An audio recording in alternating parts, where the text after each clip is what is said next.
Hello, everyone, and welcome to Careers in Sight. My name is Derek Calvert. I'm the program manager for the Montana Educational Talent Search program. And we're joined here today by Anna French, who is a clinical therapist at the Mental Health Center in Billings, Montana. For any of you jumping in on the call today, please feel free to ask any questions. If you're interested in this career field or not, or just want to kind of find out more about what it's like to work in the field, any questions whatsoever, please feel free to jump in and ask. Anna French, is there anything that you want to, share about yourself, introduce yourself, or? So as you mentioned, I'm a clinical therapist at an outpatient community mental health center. So that means that we work with clients that are not on an inpatient basis necessarily, like staying at a hospital or in a group home setting like that, but mainly people that are living out in the community. I've been a clinical therapist for a couple years now. Prior to that, I worked as a mental health worker and a case manager at a homeless drop-in center here in Billings. And then even prior to that, I worked as a DUI treatment coordinator. So most of my career has been spent helping people who are kind of struggling within the community. Right now, I work as a clinical therapist for an early psychosis intervention program. And so that means we work with individuals between the ages of 15 to 25 who are experiencing their first episode of psychosis. So psychosis can mean kind of what most people think of hearing or seeing, feeling things that might not be there.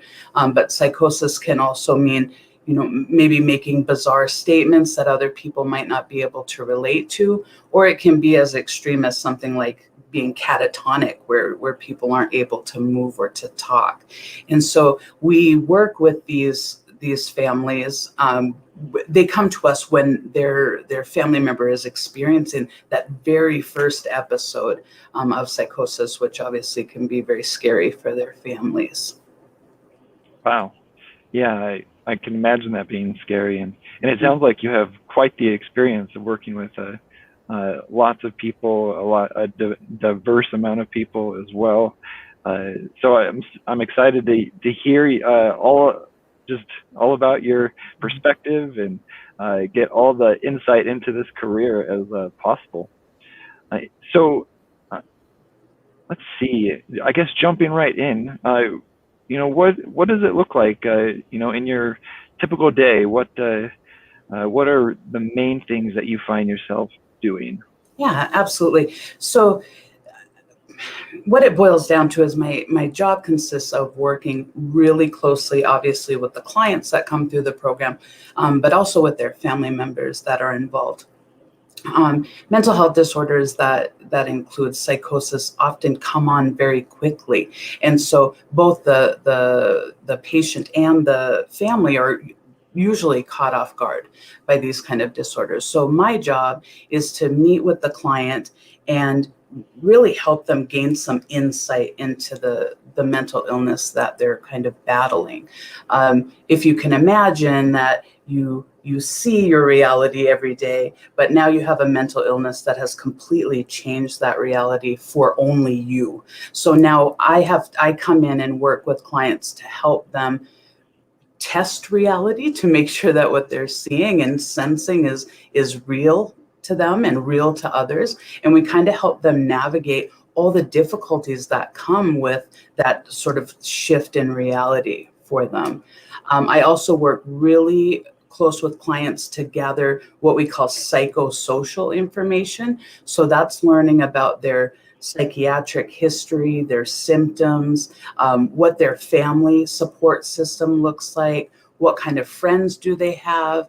Are they involved in social interactions, or are they kind of isolating and staying to themselves? We find out background information like what religion they are, work history, legal history, sort of everything that you can imagine. We try to find out about a client, because when you're working as a therapist with a client, you want to take a holistic approach. You want to look at every aspect of what's going on in their life, because mental illness affects every aspect of what's going on in their life. So that's also a big part of it. As I mentioned before, families are typically caught off guard by these psychotic episodes. And so I work really close with the families to teach them about what these mental illnesses consist of, what symptoms they might see in their family member, and sort of what's the typical prognosis, or what's the outlook, the long-term outlook for someone with these particular mental illnesses. So that's also a big part of that.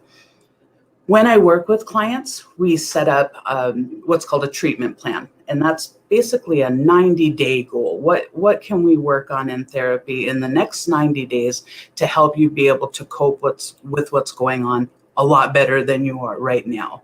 And so those therapy plans aren't huge. We don't make huge goals like we're never going to be depressed again, or we're never going to feel anxious again, but rather we set small goals that will keep them at a healthy level of functioning. So some of those goals might be, if someone is severely depressed, maybe their goal is to just get up in the morning and take a shower every day. And make sure that you change your clothes and you're taking care of your basic hygiene. Maybe your goal is to see one friend a week outside of your home. So we start with little goals like that, so that our clients aren't absolutely overwhelmed by everything that's sort of coming at them. Another thing that I do is educate people in the community about these mental illnesses. Because when we think of psychotic disorders, we think of, typically people think of schizophrenia, which obviously is a great example, but also psychosis comes along with other diagnoses that we might not think of. Like people can be so depressed to the point that they experience psychosis, or they can have PTSD so badly that they experience psychosis. So I spend a lot of time talking to people in the community, educating other clinicians or providers about, again, just like with the families, what they might see from a client, how to identify what's going on with the client, and of course, how to refer to my program so we can get those youngsters in and get them help right off the bat. Wow. There's a lot of things that you do, lots of ways to help people, and to, you know, I mean, I really appreciate that you're going out into community as well, and I really spreading out the news and trying to, yeah, I mean, what's the word I'm looking for? You know, just make it so that, you know, people are just aware, you know, of what is out there, the help that they can receive, and very patient focused. So I imagine, you know, you looking into this career field, you must have, you must have really wanted to help people. I imagine, you know, having that mindset, you know, I mean, you can't, it's hard to go into this field if you don't want to help people, right? Absolutely. So what are some other reasons, or what helped you decide to go into this career? Well, as I mentioned, I started out as a DUI treatment court coordinator, which is an amazing program where if someone gets in trouble for a DUI, rather than incarcerating them with no kind of hope for rehabilitation, we can put them into a treatment court sort of pathway, and they'll have mental health assistance there, chemical dependency counseling, and just different resources available rather than just incarceration. And so I started out working in that program, and I began to realize that how closely substance use and mental illness were entwined. We didn't actually ever see a client come through that was using substances and didn't have a significant mental health issue going on. So that was what kind of perked my ears up to the idea of working in the mental health field. After I worked as a coordinator for that program, I then went on to work at a homeless drop-in center, originally as a mental health worker. So we were basically doing crisis intervention when people would come in and they, would be at peak crisis. Maybe they've been assaulted, maybe they're having some kind of breakdown of some type, they're out of medications, anything like that. I would work with them to help get them to the proper resources or the proper facilities that they needed to be at. I moved up from mental health worker to a case manager in that field. And so then I began working as a case manager on things regarding productivity. So I was helping people find work and finish their education, apply for disability benefits if necessary, make sure they were on their proper medications, were having proper social interactions. So I was always working with people to kind of get things done.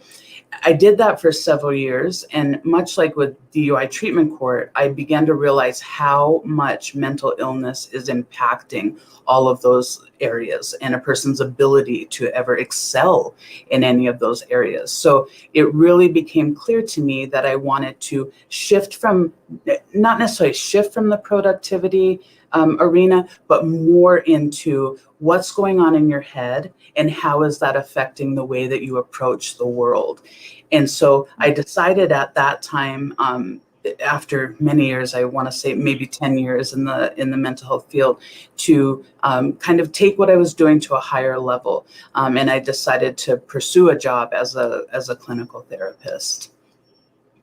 Wow. Yeah, I think about it. There's a lot of things that kind of go back to the way that we think, the way that we see the world, yeah.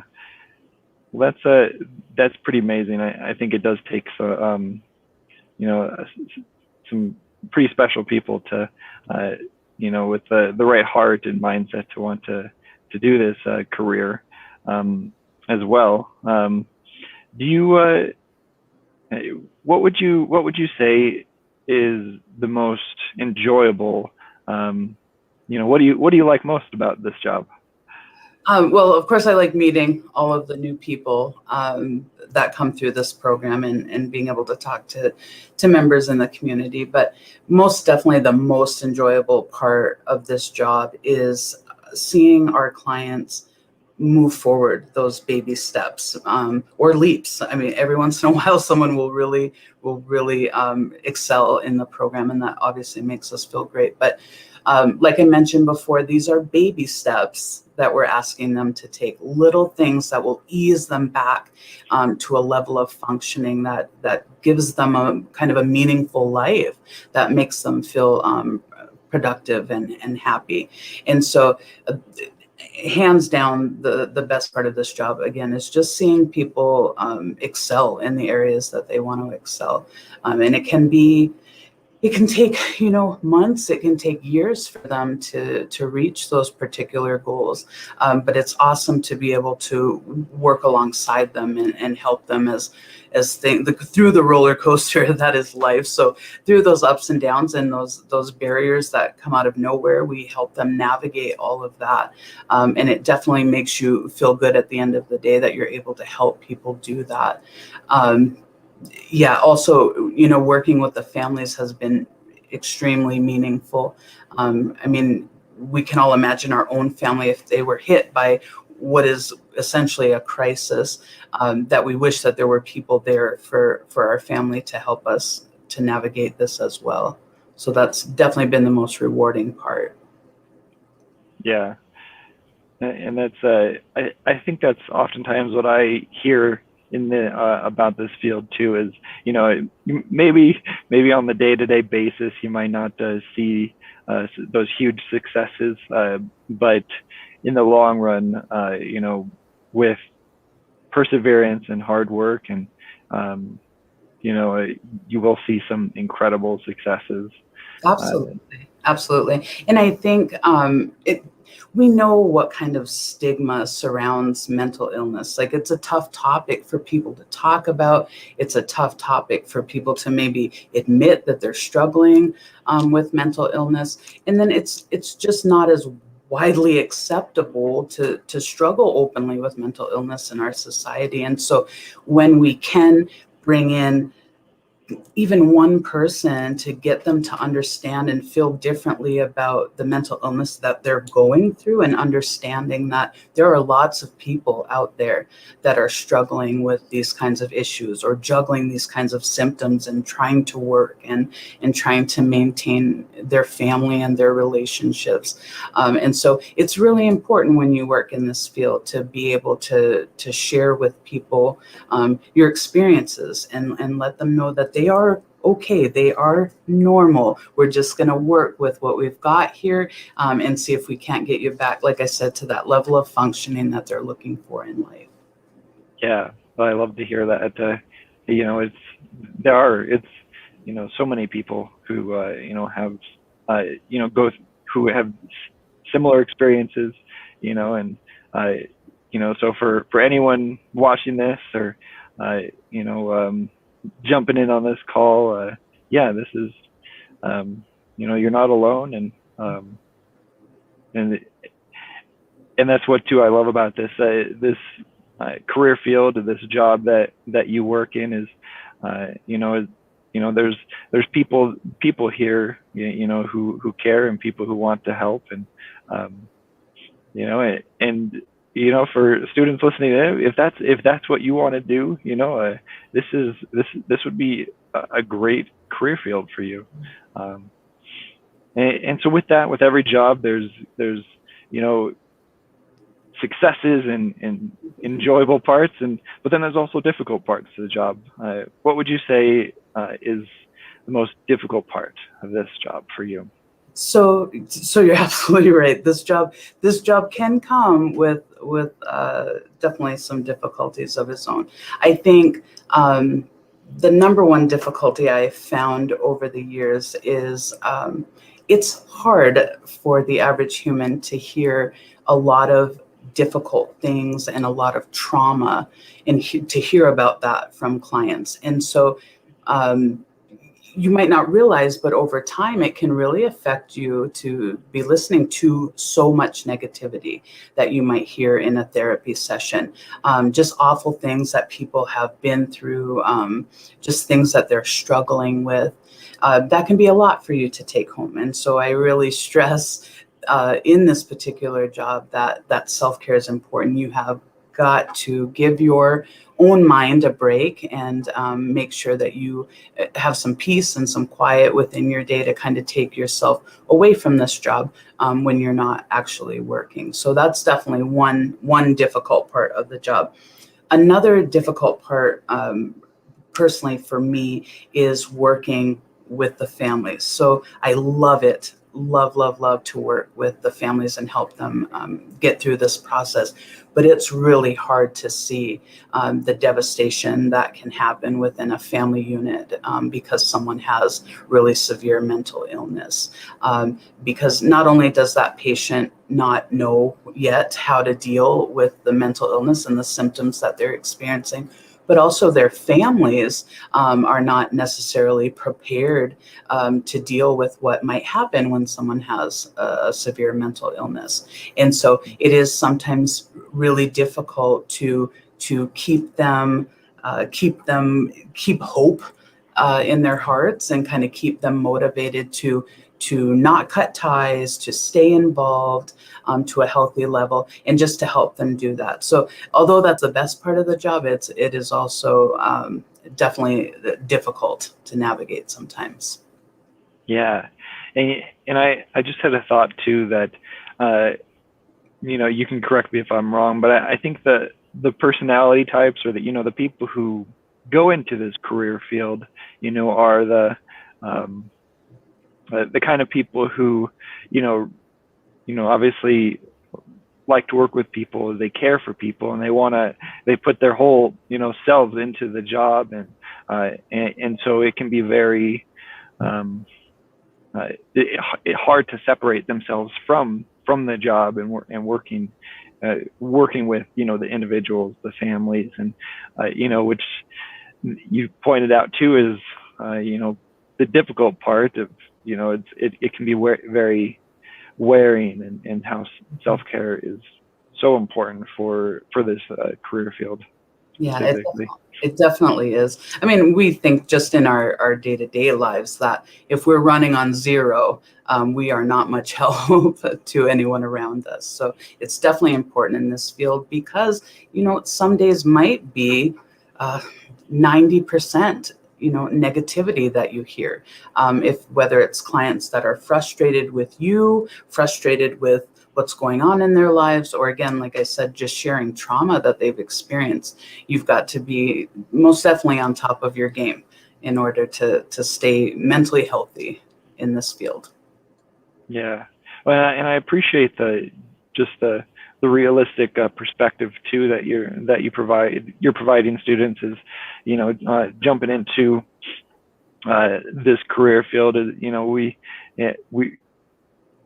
I know students and individuals can really want to do this and just pour their heart into it, and being able to take that step back and being like, hey, are you prepared? Right. So I get with that. You've given some great advice already. Do you have any other advice that you would give some high school students looking into this career field? Yeah. Well, I think you made an excellent point that it's going to be people that enjoy helping others that probably gravitate towards this field. I also think there's just some core values that you need to have to be really successful as a therapist. I think you definitely need to be compassionate. You need to be open-minded because you're going to hear a lot of viewpoints that differ from yours. There can be cultural differences. There's differences between the genders about, things that people have grown up with, beliefs that might differ a lot from your own personal perspective. So it's critical that you be open-minded and non-judgmental in this field. And that's really important because you're helping clients to set goals that they can realistically meet. And so we want to be really careful working as therapists that we're not letting our own personal bias or our own perspective cloud kind of what we're doing with our client. We want to make sure that we're absolutely patient focused and we're working from their perspective. We're able to have empathy and sort of see what they're experiencing, trying to understand what it is that they're going through. So like I said, I think those are the main core values that you would want to have coming into this field. As far as getting into this field, I had to get an undergraduate degree, and I chose to get my undergraduate degree in psychology, but that is not a necessity to getting into the field of therapy. So I did get my undergraduate degree. I then went on to get my master's degree so that I could become a licensed clinical therapist. I chose to get my master's degree in social work, but you can also get a degree in any type of counseling major as your master's, at least in Montana. You can do that. Then after that, it's several thousand hours. So it sounds overwhelming, but it's 3,000 hours of supervised work experience. So basically, if you're working in the field of mental health, you'll just work your regular day working with direct contact with clients. And then you have a supervisor that you meet with once a week to kind of discuss issues, staff client cases, and really to gather any advice from people that have had more work experience than you. And then after that, you're welcome to take the licensing exam to get your clinical licensure and begin working on your own. Oh, that's excellent. Yeah, and thank you for kind of walking students through the process too. I mean, I think giving everyone the right perspective on, hey, you don't necessarily need to get a psychology degree. You can get a social work degree, counseling degree, um, you know, whatever it might be, and then and then there's hours that you have to complete as well. And in the end, you can look at just the impact that you've made on however many people's lives, and not just the individuals, but the families, the communities. I mean, it's a very rewarding career field, but also, it's, you have to be able to be prepared. Mhm. At least that's what I've heard from you Yes, today. yes, definitely. Great.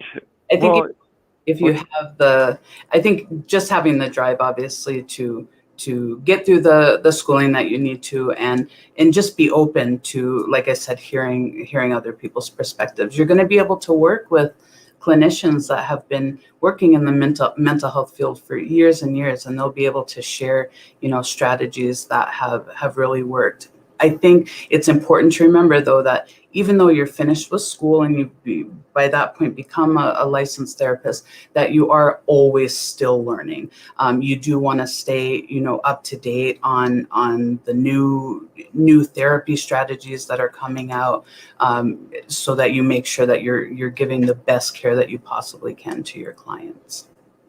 yeah, that's great. We're so for students listening in, you're always going to be a student. There you go. Well, thank you so much. We're so grateful for you to join us and to hear, just about the mental health field, and some careers, and what to expect. And for anyone joining us after this goes, or after we're done being live, feel free to comment with questions. And if we can't answer them, I'll reach out to Anna myself to find out what's the answer for whatever you might have. So thank you again, and we'll talk to you later. Awesome. Thanks so much for having me.